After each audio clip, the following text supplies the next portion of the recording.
Welcome into a brand new episode of the Sports Hub Patriots podcast. Alex Barth, Matt Dolloff with you from 98.5 thesportshub.com. It's been a while, Dolloff. We've been doing some, one-off pods following training camp practices. Myself, Scott Zolak, you did one with Beetle last week, but haven't done like a real 30-minute pod together in a bit. So definitely a good time to check in after the Patriots' first preseason game.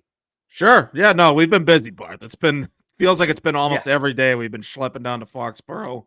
There's been a lot to cover in practice, but now I guess it's sort of different now that we have a game under our belt, and it's going to be joint practices next week. And so a little different. We'll scale back a little bit, but we can, the good news is we can get back to doing some good old fashioned pods.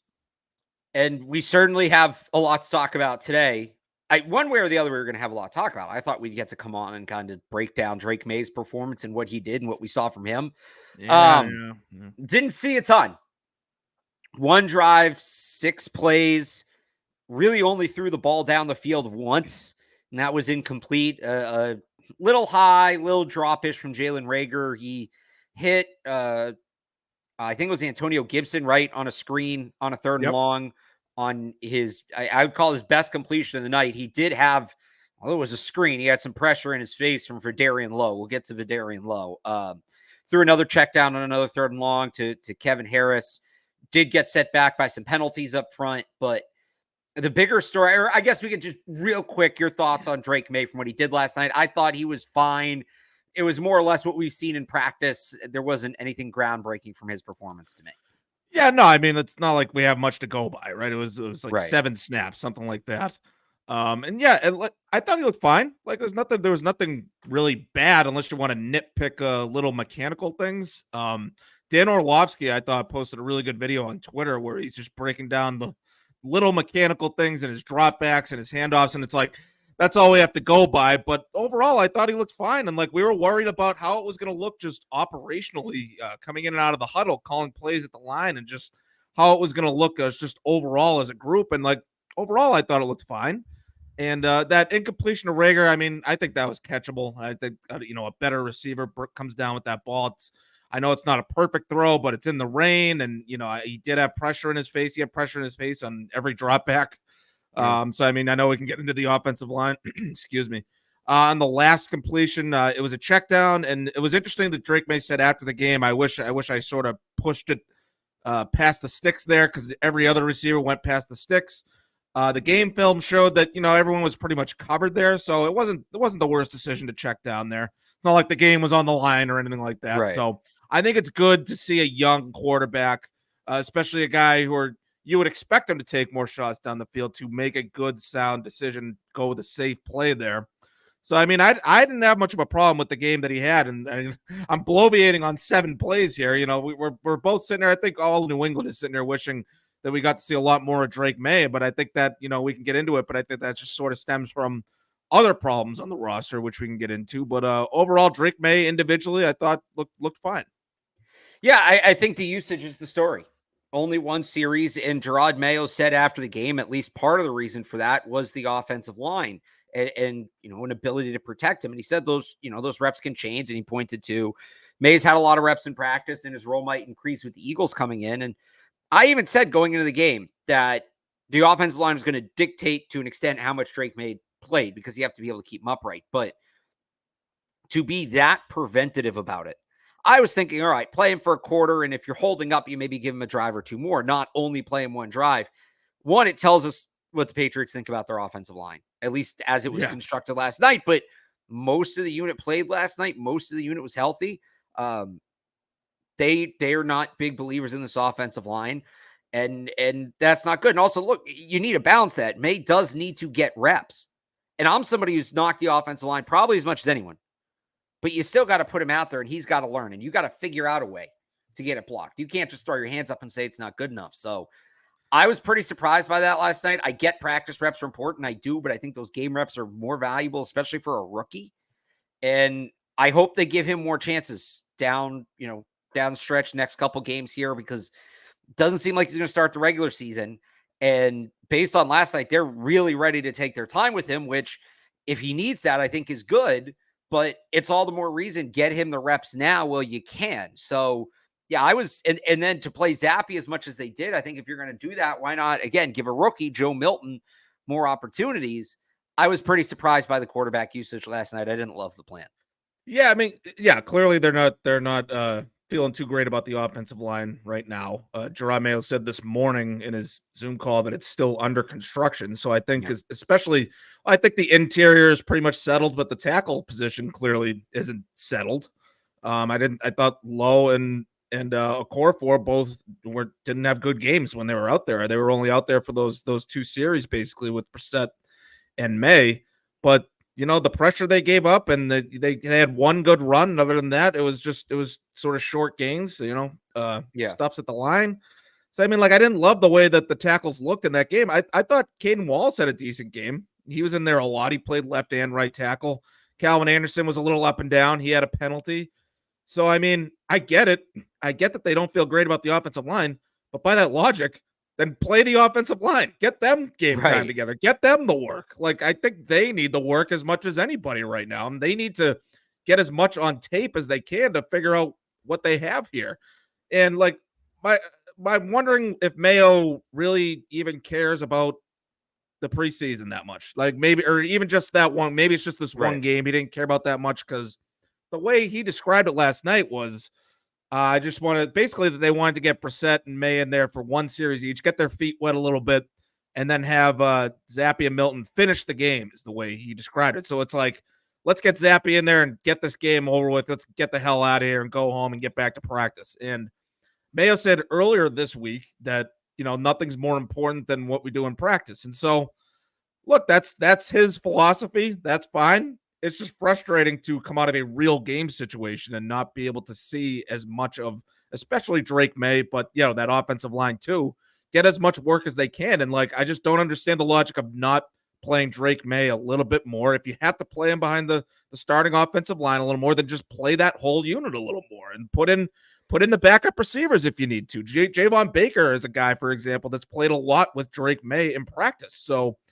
keep Drake Maye in, keep him behind the starting offensive line, put in the backup receivers if you have to, but yeah, get Drake Maye the time while you can, because it doesn't seem like he's going to play much in the regular season, and Jacoby Brissett's going to start the season anyway as the starter, and we don't really know when Drake Maye is going to be ready or when he's going to go in.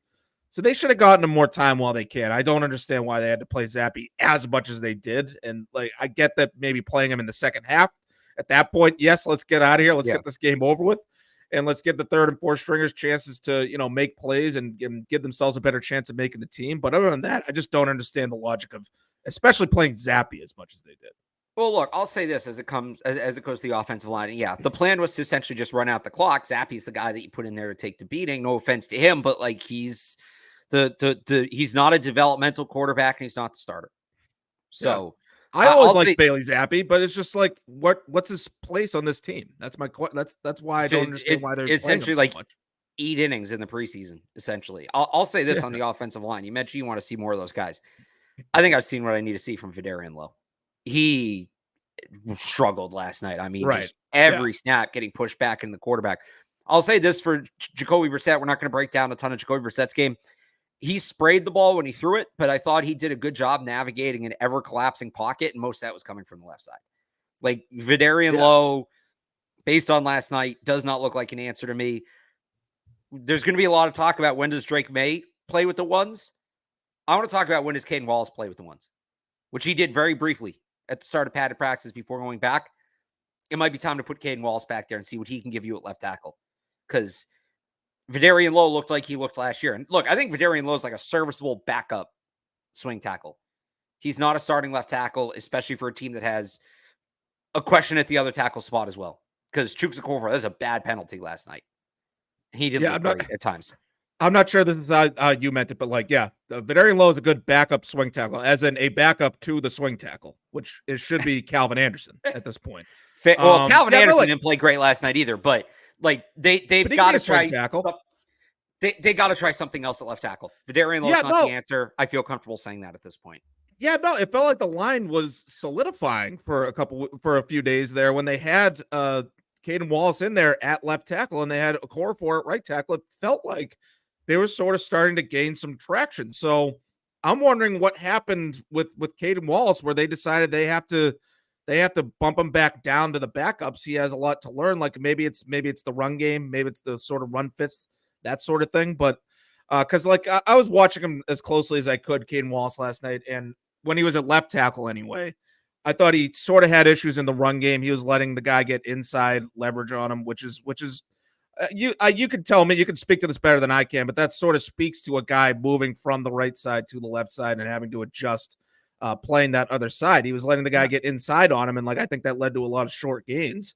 And so he has that to work on in the run game, but like I will take that. I'll take the lumps and the growing pains over Vidarian Lowe getting blown up every play. Like I think we have all seen enough, and like I thought we saw enough last year of Vidarian Lowe. But like like the fact that they're sort of insisting on him as the starting left tackle right now, to me is scary, because that's obviously one of the most important positions on the whole offense of the whole team.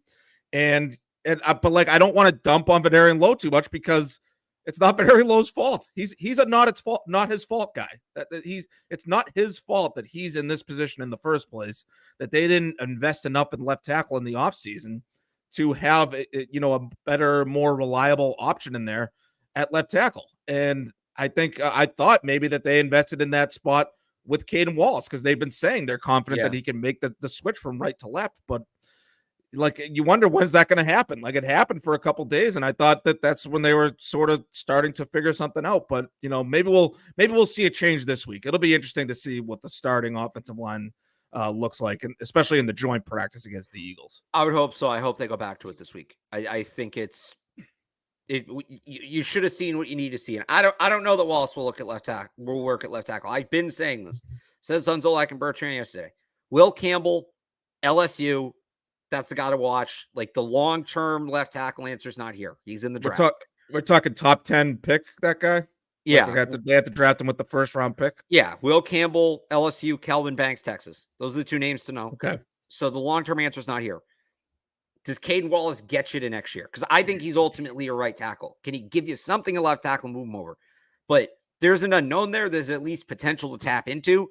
I think with Vidarian Lowe, he is what he is. So let's see if Caden Wallace works now. He might not work. If he doesn't, I don't know where they go from there. I guess it's Calvin Anderson's turn. Or they're going to have to find somebody on the street again. I was getting ready to say bring back Connor McDermott, and then he signed with the Rams like last week.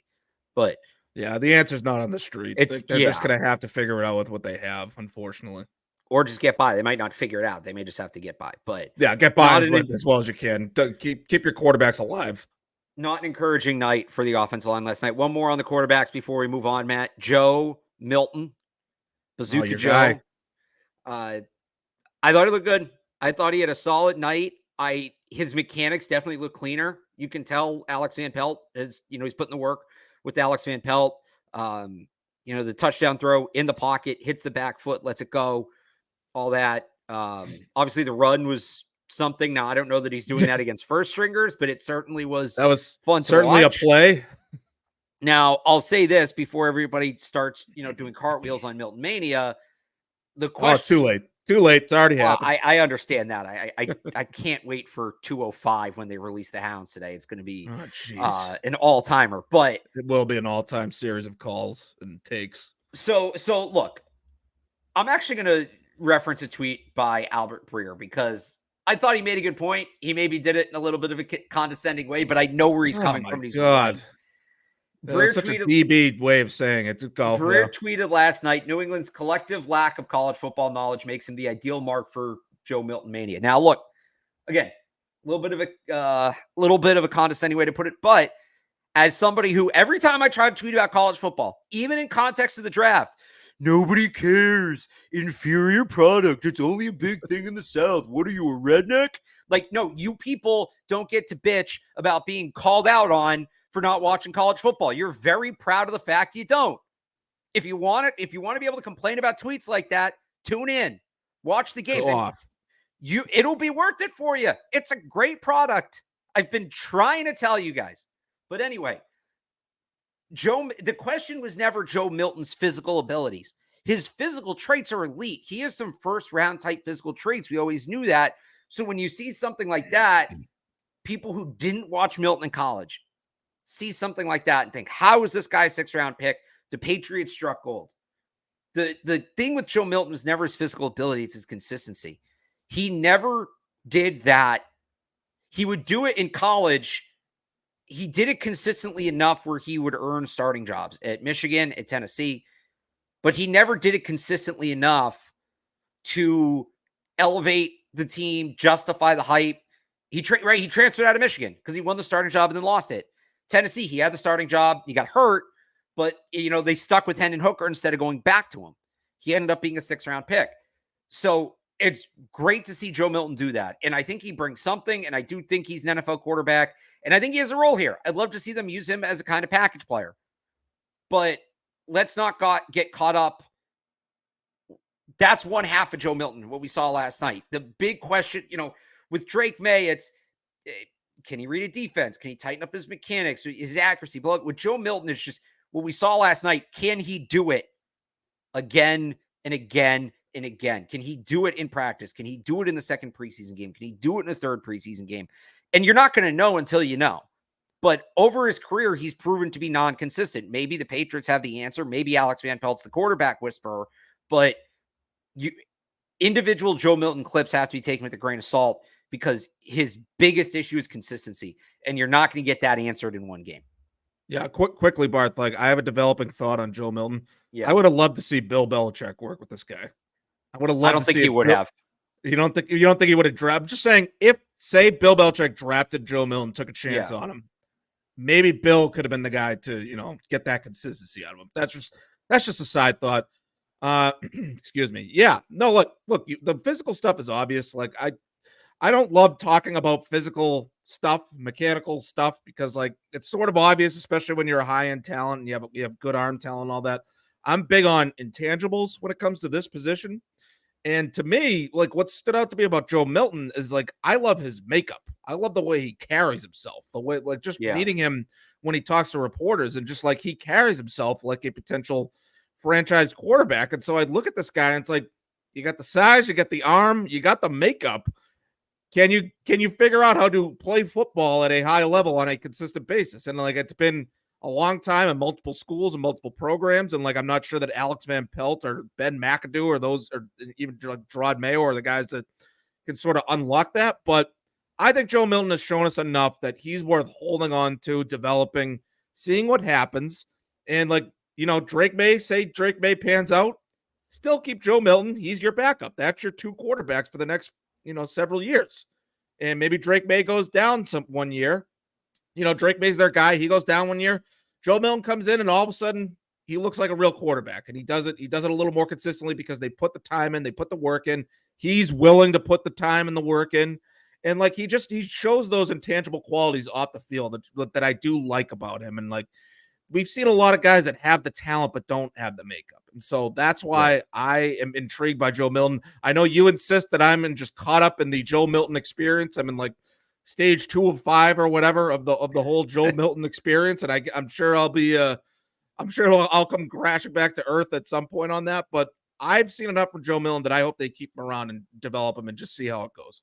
So to be clear, I feel the same way. I want them to keep him around. I think he's worth, like you said, good backup, maybe becomes a trade piece at some point.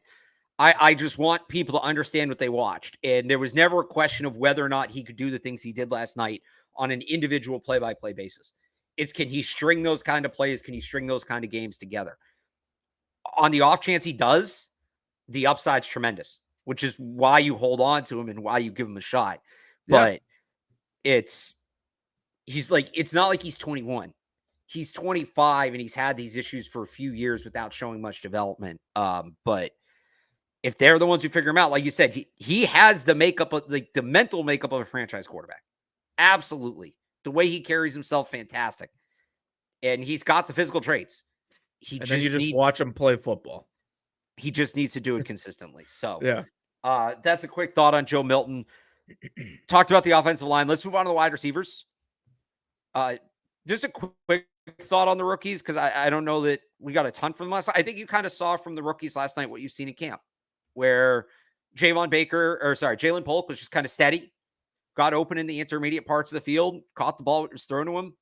Javon Baker, some highs, some lows. He had a really good, spectacular catch on the sideline through a hold that got called back because there was holding on the offensive line on the same play.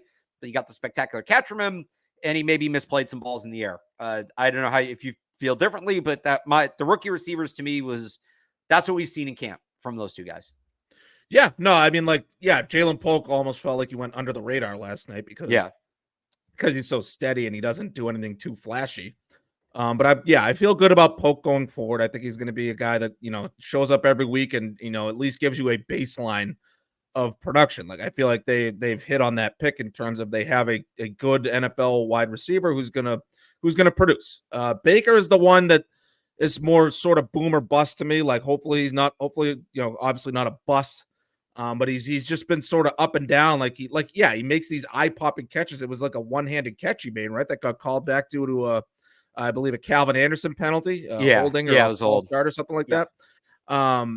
So he makes these great catches, and then he has other plays where he's just not in the right spot. He doesn't get open. He gets snuffed out by the cornerback.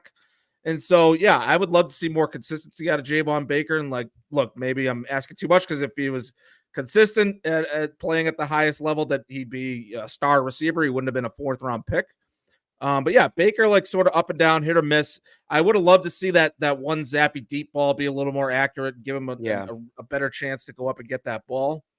Otherwise, it's been sort of what we saw in camp. Nothing too surprising. I feel good about Polk, and just I think the jury's out on Baker. All right, so now I want to ask you this. So I have my roster projection up 985thesportssub.com, and I wrote about this.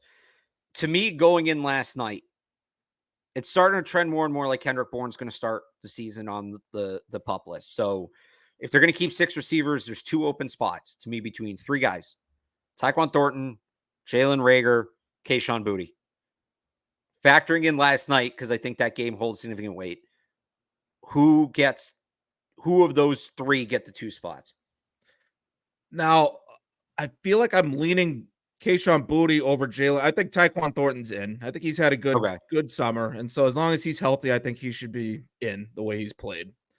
I think that one pass from Jacoby Brissett was just underthrown, and otherwise he had a chance to make a big play there. So I'm not putting that on Thornton. He had separation deep down the field. So, I mean, that's something that we've been starved for at receiver. And so I hope Thornton can stay healthy. I feel like he's in. I'm leaning Kayshon Boutte, but maybe that's just recency bias, because he had a great week.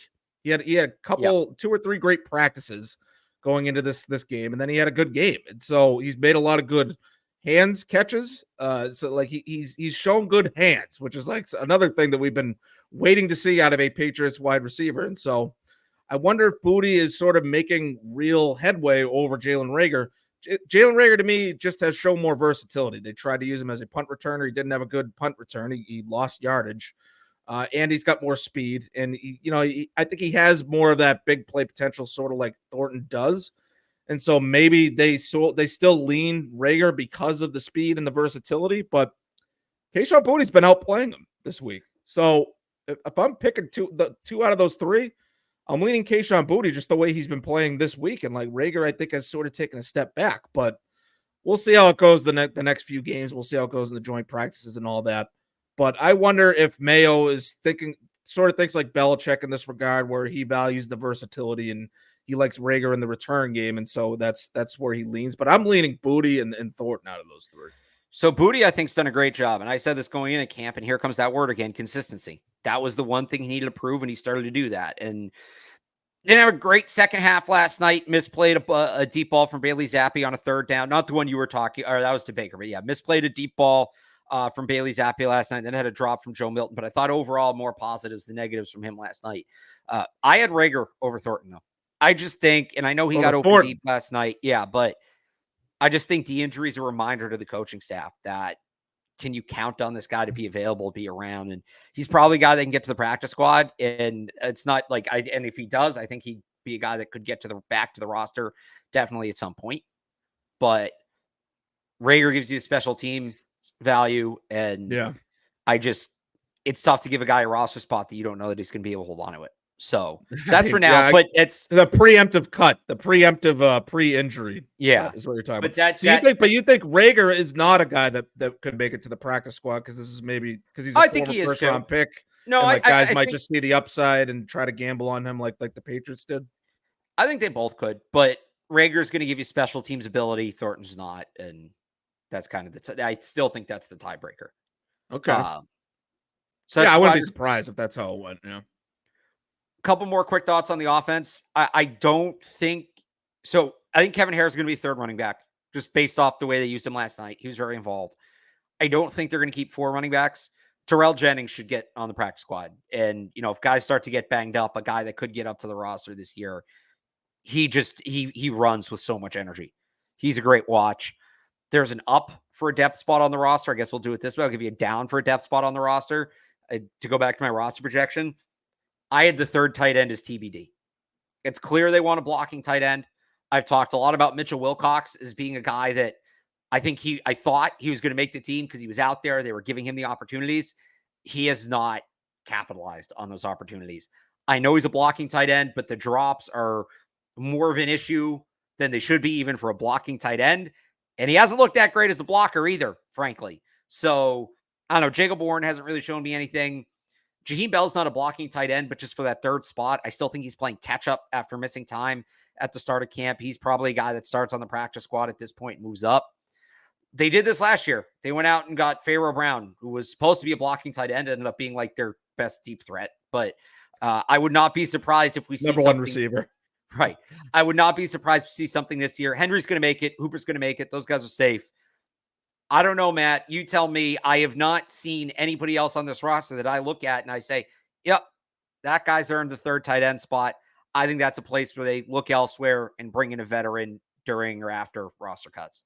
Well, this sort of goes back to the thing about Drake Maye. Like, what does he care more about, practice or the game? Because Mitchell Wilcox, I thought, was having a great camp when you just go by the practices. It just didn't translate to the game. Like, he's made some of those catches in practice, even in 11 on 11, even when he has, when he's being covered.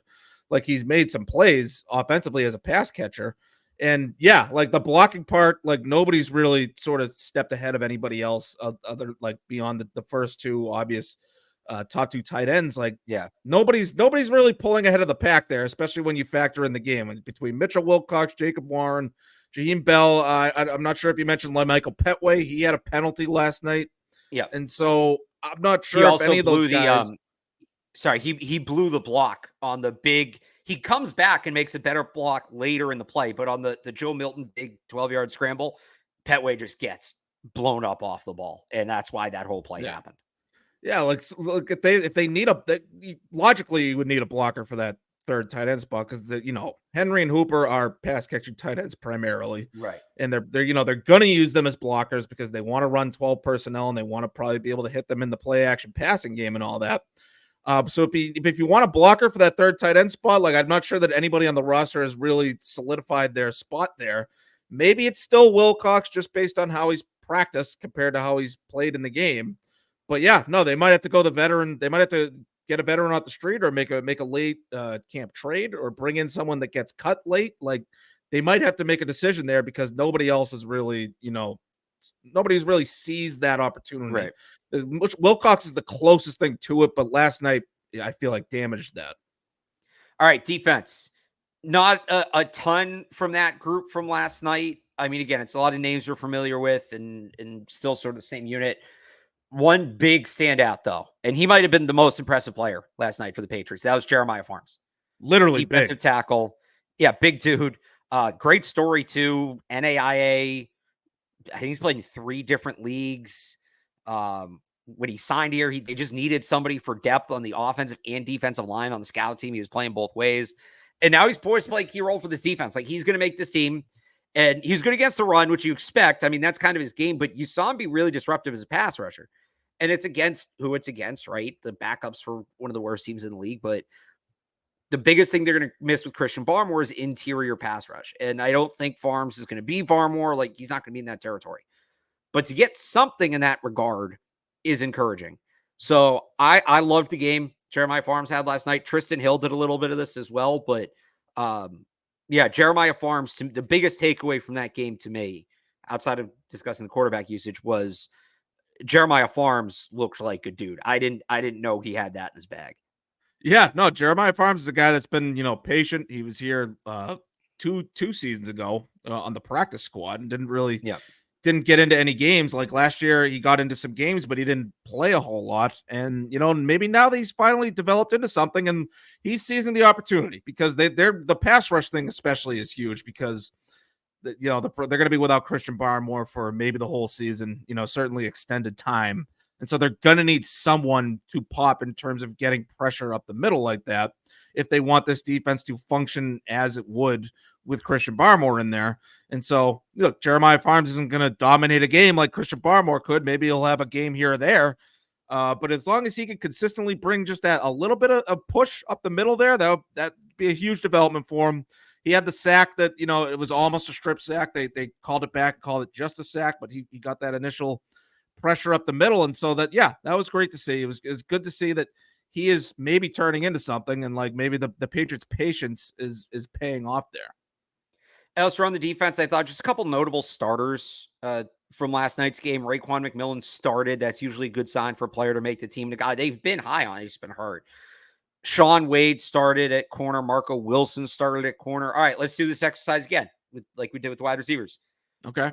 2, maybe 3 spots for 4 guys at corner, the way I look at it. Isaiah Bolden, Marcellus Dial, Marco Wilson, Shaun Wade. You can only keep 2. Who are you keeping? And then who's the third guy? All right. So Bolden, Dial, Wade, Wilson, 2 guys. Yeah. Yeah. I mean, Wilson, to me, I was surprised that Wilson started. I would be leaning Bolden for one of the spots because last year, like before that scary injury, like he looked like he was going to be sort of a find for the Patriots. Like he had good speed, he had good athleticism at that position. He just needed to sort of develop as a cornerback, but he started getting reps at corner, and he was sort of starting to surprise some people before that injury sort of took him out. And like I want to see it through with him. I like Isaiah Bolden. Dial is a guy that I thought was sort of starting to gain traction in practice leading up to the game. And so I wonder if that maybe something changed between practice and the game, or maybe they were just giving him one last look to see how it looks with him out there. So, I mean, that's a good question as far as who to pick between Wade, Dial, and Wilson. I mean, Wilson was here last year. Wade has been here for a few years. Wade, to me, is just never really, I feel like by now Wade should be popping. The fact that he's still in this roster battle with these other guys, to me, it's just a tell that like he's not gonna be long for the team, and he's not gonna really develop into much more than what he already is. So that's why I'm sort of leaning Marcellus Dial, just because he's a rookie. He's a 6th round pick, I know, but I feel like that I would lean toward the young kid and just develop him from the ground up, as opposed to someone who's been around or been on other teams and hasn't really shown enough to sort of solidify their roster spot. So I guess I would lean Bolden and Dial out of those 2. If you could keep a third? If I could keep a third, I'd probably go with Marco Wilson, because he at least makes a few plays out there. I feel like Shaun Wade, like he's rarely even made plays out there. I feel like he's just been like a body. So I feel like I'm dumping on him now, but like I just feel like he never really developed into anything. I feel like he's the same guy he was 3 years ago. So that's why I'm leaning the other 3 guys. So I kept Dial, Wilson, and Wade. Bolden was my 54th guy. Bolden was my last cut. I want to keep him. I do. I just think Dial's going to make the team. I think as a rookie, the only defensive draft pick. I think Wilson, the fact he started last night is telling, and that's also a very young room. And Marco Wilson's not exactly a grizzled vet, but he's the 2nd most experienced player in that room. And I think that does hold some weight when it's essentially all rookies and 2nd-year guys in there. Yeah. Even a guy like Marcus Jones, technically in his 3rd year, but missed most of one of his seasons. And then with Wade, they need slot corner depth behind Marcus Jones. And he's the only corner on the roster, besides John Jones, going to play on the boundary, who's been a primary slot corner. And I think that ability gets him on. So definitely room to change. Narrow, thin margins there, and I could still totally see Isaiah Bolden making the team. But if the decision was made today, I do think Bolden's the odd man out in that group. I think the slot corner thing is a fair point, especially Wade is a little bigger. He's a sort of a big, you talk about big slot receivers. Wade is sort of a big slot corner. Right. And so like that's sort of a unique skill set that, they might need at some point. Maybe you could put him on a tight end every now and then. So yeah, like I guess, they're going to need slot corner depth, especially if they end up playing Jonathan Jones on the outside. And Marcus Jones is a guy that hasn't been able to stay healthy. Right. So when you look at the slot corners, I could see them keeping Wade. I could see Wade sneaking onto the roster, but now, it's going to be tough. It's going to be tough for me to leave Bolden off because I've liked him ever since he came into the league last year. It's just coming in as a late round pick and and just sort of popping. So I sort of like him.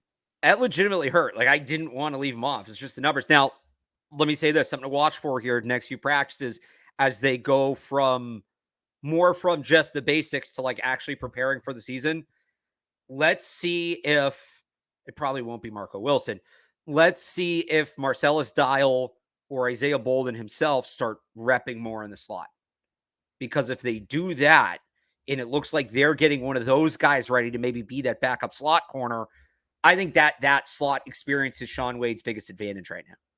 So if they feel comfortable with Dial in the slot or Bolden in the slot or even Marco Wilson, I don't think that's happening just based off his NFL history. That's probably how Wade gets pushed out. So that's something to watch. At safety, I had another tough one. And now I'm just kind of going through the roster projection, but that's sort of what you do after a preseason game. Don't tell me you're cutting my guy. Tell me who you cut.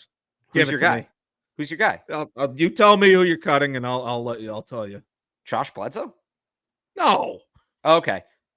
No, Jalen Hawkins? Are you talking about Jalen Hawkins? No. I think Hawkins should be in. Is your guy Pettis? Pettis. I was back and forth on that one, and I know they've really liked Joshua Bledsoe in the past, but it's a new coaching staff. And Del Pettis has done what you got to do as a UDFA to make the team. So similar players, probably get Bledsoe to the practice squad. I mean, you can get Pettis to the practice squad too, but for now, very slight edge to Del Pettis for that last depth safety spot. I only kept 5. So it's Hawkins in no particular order, Hawkins, Peppers, Duggar, Schooler, but I still think he did play some safety last night. Mixed results. He got beat deep one time, which is the one thing you can't do at free safety, although he played some box too. But it's your one job. I do think they want more of a truer safety ahead of him on the depth chart, which is this role we're talking about. I'll give it to Pettis over Bledsoe right now. And it sounds like you do the same. I would do the same. Yeah. Yeah. Bledsoe's another guy sort of like Shaun Wade, where he's been here a few years, but I feel like he hasn't really developed or gotten any better over the last 3 years. And Pettis is a guy that he's really picked up momentum ever since they put the pads on. It's a really physical guy. He's played some deep safety and, he's played tight coverage. He's covered tight ends a little bit. He's played against the run. He had a good run stuff last night. He plugged out the point of attack on a run play last night, which I thought was good. And I just look at it as, as a depth guy, Jabril Peppers already dealing with injuries this year. If Peppers goes down, Pettis feels like a guy that could logically step in and play a similar role just in terms of the physicality. So I really like what I've seen from Del Pettis. I feel like he should be in based on, the last couple weeks in last night's game. Have him on for now. I wouldn't call him a lock. Still a ways no, not to a go, lock. But we're talking end of the roster, but I just like what I've seen from him. I think that's pretty much it for me on the defense. I mean, O'Shane Jimenez, another good game, had the big hit in punt coverage as well. I think, is a lock at this point. I think he's making this team. Christian Ellis got a lot of run. I had him off, but practice squad candidate, candidate to be elevated, things like that. Yeah, the end of the roster at linebacker is getting, I think, interesting. Christian Ellis had a good game. Joe Giles Harris made a couple plays there. In the passing game, he broke up a couple passes. So that's going to be interesting to watch. I just want to highlight one guy who's been here for a while and had a good game last night, which is Anthony Jennings. Okay. This is a guy that, his first year, he had no hope of getting on the field with the depth at linebacker that they had in 2019 with Dante Hightower, Kyle Van Noy, and Jamie Collins. Anthony Jennings was basically redshirted because he had no chance of getting on the field. Played a little bit in 2020. That was a whole reset year. And I feel like he's just been patient. The team's been patient with him. And last couple of years, he's really developed into he's a good, well-rounded outside linebacker. And just the way he's looked in camp and the way he looked last night, I wonder if he's ready to take a step forward and he could have I'm not saying he's an all pro or anything, but maybe he's ready to have a really good year and, make more of a difference for this defense than we were expecting, especially with the whole Matthew Judon situation. Like if Matthew Judon ends up not here, like if they end up having to trade him or something, I feel like Anthony Jennings could step in and be a solid, well-rounded edge rusher that could play in all situations. I feel like he's having a great summer and could have a great year. When you talk about the end of the linebacker depth too, it's going to be interesting to see what happens with Sione Takitaki. And does he start season on PUP or not? Because I had him on PUP. That's kind of a pivot point. Special teams, Bryce Beringer, still really good. Not some need to get into that. Matt Dolloff, who's your week 1 kicker right now? Oh man, I think I'm still sticking with Chad Ryland. I mean, like, not that I've been watching the kicker battle too closely, but this is a guy they drafted. I know Drake Maye and Elliott Wolf didn't draft him, but this is a guy that they've sort of invested in. And Joey Sly just hasn't shown enough in just the few weeks that he's been here that like he clearly needs to be the guy. Like just because you just don't like Ryland, like that's like I feel like that's the only argument you could have to not keep Ryland. I feel like Ryland. I think when the last practice wasn't Ryland perfect and Sly had a miss like in the field goal drill. I might have that backward. Yes, I think you're right. So like Ryland is sort of outperforming Sly if you go by certain practice drills and all that. And so I feel like at this point, based on those two, I'm still sticking with Ryland. I wouldn't mind if they brought in a different veteran, or if we want to go back in time, if they drafted another kicker or signed a UDFA. Like I still wouldn't mind a competition for Ryland. I don't think Ryland has locked the job up, but between those two, I'm still sticking with Ryland and just see it out and see if he can sort of find that consistency. I will say this. So I'm on Ryland. I know last night I was saying Sly. I went back. I looked at some numbers. For the summer, Ryland's 26 to 29. Sly's 23 to 28. The telling thing for me, 30 to 49 yards. This is where you got to be. This is the sweet spot. And Sly's been better from distance. But ideally, that far out, you kind of want to see him going for it. Ryland is 15 of 17 from 30 to 39. He's a perfect 9 for 9 in the 40-yard range. Joey Sly's 12 of 15 from 30 to 39 and 8 of 10 in 40 to 49. So give me the guy that's hitting the gimmies. Give me the guy that's hitting the ones you have to have. And that can still change. Drake Maye said this morning it's still a wide open competition. I think he's right. It should still be a wide open competition. Yeah, but for sure. Again, the way I don't, when I do my roster projections, as dumb as it sounds, I don't project ahead. And what I mean by that is like not, obviously we're projecting the roster, but it's a projection, but you're not projecting. I don't factor in. Some people do it factoring in like, well, I think this will happen in the future practices. And I think this will happen in the future preseason games. Right. You're not basing it on the future. I do it as if cut down day was today. What would it look like? And I mentioned, well, there's an opportunity, down the road if this happens or this or that. Got to do the show today, Barth. Got to do the projection today. That's the approach I take. If cuts were made today, I think Chad Ryland is your kicker. This is kind of like what I talked about with Del Pettis. This is kind of like what I talked about with Jalen Reagor and Tyquan Thornton. If cuts were made today, but there's still a lot of ball left to be played for those guys. And I think that there is still room for things to change, especially this week. Joint practice with the Eagles is going to be the most important training camp practice of the summer. Outside of the obvious Drake Maye, Matt, what's one thing you're looking for there? Sorry, can you repeat that? What's outside of the obvious Drake Maye? What are you going to have your eye on the most in joint practices? In joint practices, honestly, like this might be a little out of left field. I want to see how the cornerbacks in the secondary look against those Philadelphia receivers. Like I think that's going to be a really good test for them. This will be a really good litmus test for even Christian Gonzalez in his second year. How he looks, against a real receiver. He's probably going to go up against, AJ Brown, Devontae Smith. So like, I think that's going to be very interesting battles to watch for in the one-on-ones and the team drills. So like, I'm very interested to see that. And obviously the offensive line, like they're going up against if the Eagles are going to play their full complement of front seven guys, that's going to be an obvious one to watch to see if they can protect their quarterback and get the running game going at all. So those are going to be the two big litmus tests for me, are offensive line and secondary, as far as how they perform against the Eagles in particular.